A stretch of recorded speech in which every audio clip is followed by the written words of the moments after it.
Since it took over power, the defining factor of the Jubilee government has not been service delivery, but corruption, tribalism in government, political assassinations, nepotism, land grabbing and Kikuyunization of government, as President Uhuru Kenyatta runs the country like a family business.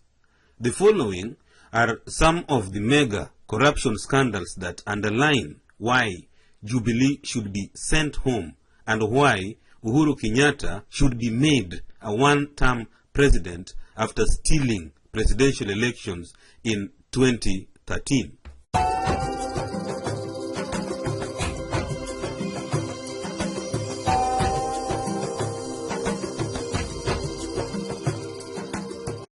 The 53 billion laptop tendering scandal that was rejected by the court due to fraud.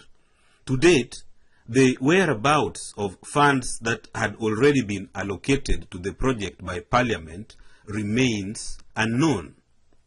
The 314.2 billion standard gauge tendering scandal that was single-sourced from the Chinese and through which the president and his cronies pocketed billions of Kenyan shillings.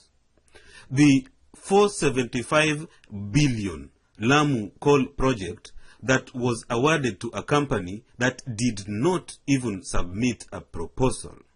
The project was later halted by the government following protests by the people of Lamu who argued that they were never consulted.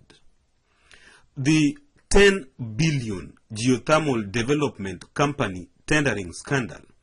In this scandal, project loans and tenders were handled fraudulently. To date, the thieves have never been caught. The 55.6 billion JKIA new terminal scandal involving irregular tendering through Kenya Airports Authority. The Chinese firm China National Aerotechnology International Engineering Corporation won the contract to design and build the facility that was to be financed by a loan from the African Development Bank, a bank owned by none other than President Uhuru Kenyatta. The 60 billion geothermal development company scandal involving a failed drilling of oil in Kenya, supposedly to speed up oil and gas exploration in the country. Although money was lost, the thieves are still at large. The 50 million Chicken Gate scandal involving the IEBC headed by Isaac Hassan. Following the Raila Odinga-led campaigns under CORD, IEBC has now been sent home. Weston Hotel in Langata involving the grabbing of primary school land by Deputy President William Ruto.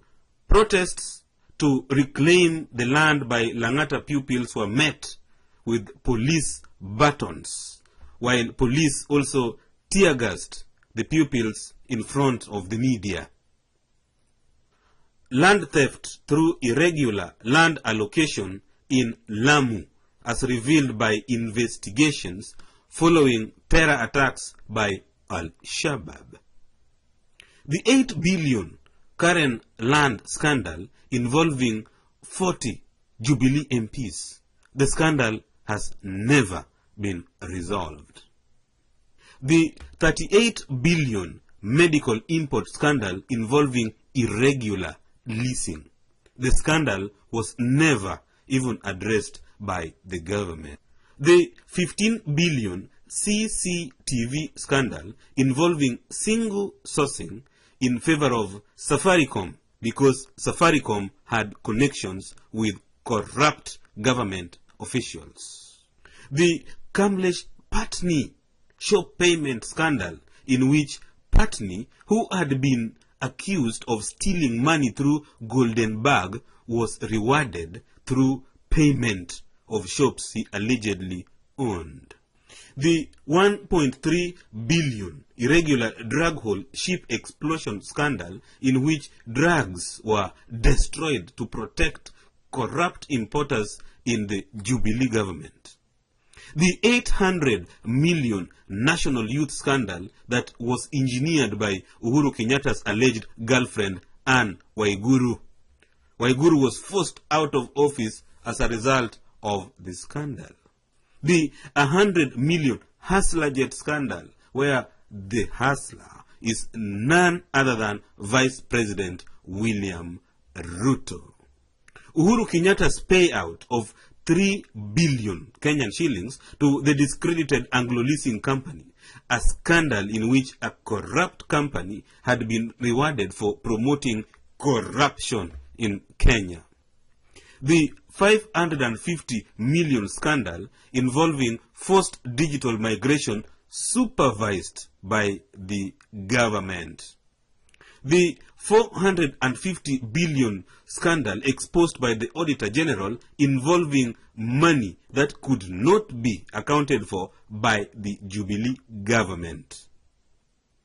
The 140 billion Eurobond scandal, which has never been resolved and which resulted in the assassination of the anti-corruption crusader Jacob Juma.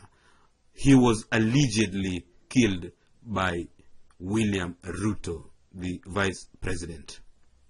The 1 trillion 2014-2015 budget scandal, in which only 1.2% of money allocated to the budget could be accounted for, and that was according to the Auditor General. The secret Tana River underground water drilling project that was recently exposed by Raila Amolo Odinga. Jubilee has failed to govern. Uhuru Kenyatta should be a one-term president, and Jubilee government should be sent home.